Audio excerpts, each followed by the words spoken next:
Shalom is a great day because today, in this week's parasha, we are entering into the book of Numbers.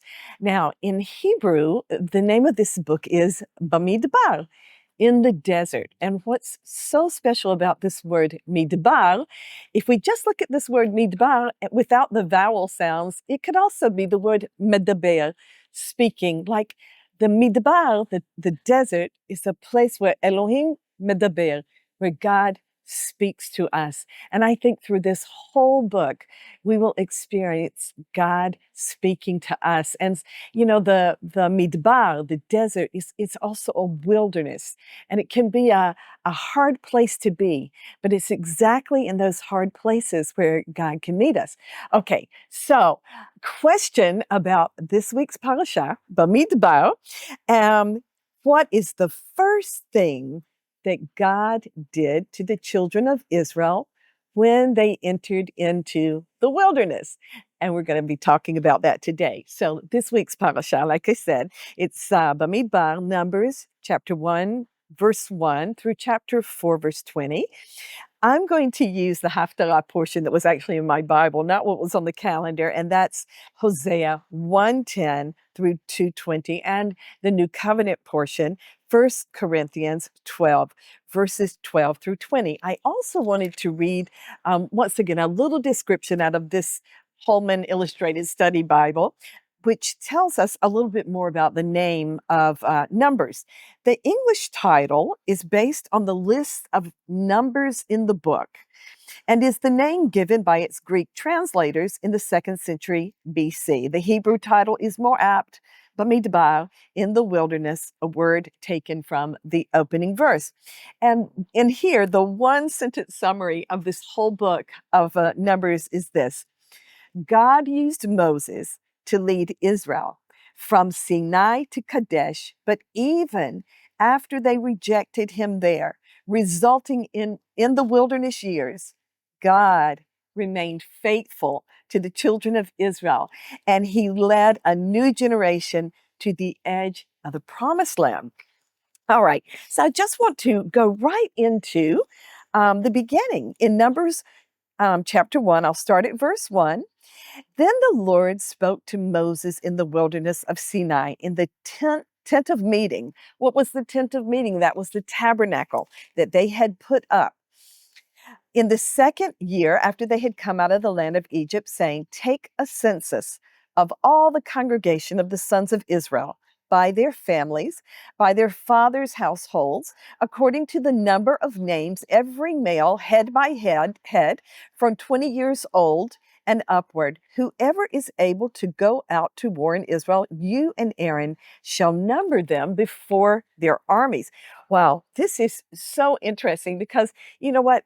It's like God starts numbering them. It's like when you go with your family, you got a whole lot of children. And you're getting ready to get in the car and you just start counting. How many children do I have? Or when you take a class, I was a school teacher as well, and you put them on the bus, you count them to make sure you have each and every one and that you're not missing anyone. Our God is a God of order, and we see that here. Also, this word that he uses for counting comes from the Hebrew word lifkod, and that word can also mean to visit. Like before we would have a meeting, many times I'll say, "Adonai bivakasha lifkod otanu," please visit us. It means to attend to appoint, to care for. So this counting of the children of Israel, while once again, this can be a little bit tedious to get through all of this numbering and all of this counting, but for God, it was a way of saying, each and every one of you matter. It was like making sure that everyone is in their place and that everyone is taken care of. I wanted to continue on in chapter 1 at verse 47. It starts to talk about the Levites. The Levites, however, were not numbered among them by their father's tribe, for the Lord had spoken to Moses, saying, "Only the tribe of Levi you shall not number, nor shall you take their census among the sons of Israel. But you shall appoint the Levites over the tabernacle of the testimony, over its furnishings, and over all that belongs to it. They shall carry the tabernacle and all its furnishings, and they shall take care of it. They shall also camp around the tabernacle. So when the tabernacle is to set out, the Levites shall take it down. And when the tabernacle encamps, the Levites shall set it up. So this just tells us the Levites had a very special position. They had this service unto the Lord and unto the tabernacle to set it up, to take it down, and to take care of it. In chapter 2, verse 1, now the Lord spoke to Moses and to Aaron, saying, the sons of Israel shall camp, each by his own standard, with the banners of their fathers' households.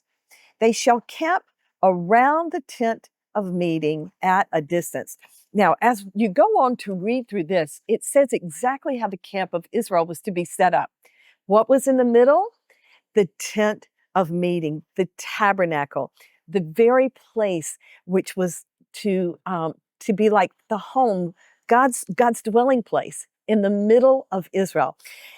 In this chapter, it goes on to say exactly where every tribe should camp. So they had 3 tribes on the north, 3 on this side, 3 on this side, and 3 on this side. But in the middle of the camp of Israel was God. Just like he wants to be in the center of our life today, God is the center. And from that point goes forth the order of God and the presence of God and the love and the provision. What we see in Bamidbar, in Numbers, is that God is at the center, bringing structure, bringing meaning, and bringing life. And as we, also in this word Bamidbar, we see the word davar. And this is where we also get a connection to our new covenant portion this week, because the word davar is like word, the word. Who was the word? We know from John that Yeshua is the word. And it just matches right up to this beautiful picture that we have, that Yeshua desires to be in our midst as individuals, but also as a congregation. He, as a body of the Lord, he desires to be in our midst to give us our order, our calling, our provision, and everything that we need for this life. I want to look very quickly at the Haftarah because there's such a beautiful word right here in Hosea chapter 2, verse 19. I will betroth you to me forever. Yes, I will betroth you to me in righteousness and in justice, in loving kindness and in compassion. I will betroth you to me in faithfulness, and then you will know the Lord. This is God's promise to us, that he will be faithful to us, just as he was faithful to the children of Israel in that wilderness. He led them through 40 hard years, but he was faithful. And we see that when they entered into the promised land, how faithful God had been. I also want to read one verse from the New Covenant portion, actually maybe 2, in 1 Corinthians chapter 12. And it says, for even as the body is one and yet has many members, and all the members of the body, though they are many, are one body, so also is the Messiah. For by one Spirit we are all baptized into one body, whether Jews or Greeks, whether slaves or free, and we were all made to drink of one Spirit. So we are also, just like the children of Israel in the wilderness, they were many, but God cared about every individual. He was concerned about each and every one, but all together, they became one. And just like we are one body in the Messiah. And I just want to encourage you this week, if you're going through a wilderness or a hard time or a hard patch, just remember that Bamidbar, in the desert, in the wilderness, many times this is the place, Shelohim Medaber, where God speaks to us. Listen for his voice to hear what the Lord would say to encourage you today as you go through this wilderness. Also, when we got to the end of this, I thought, I don't know if I ever answered the question, which was, what is the first thing that God did to the children of Israel in the desert, in that place of uncertainty? And the first thing he did was number them. to make sure that each and every individual was there and taken care of and loved. I bless you. Have a great day.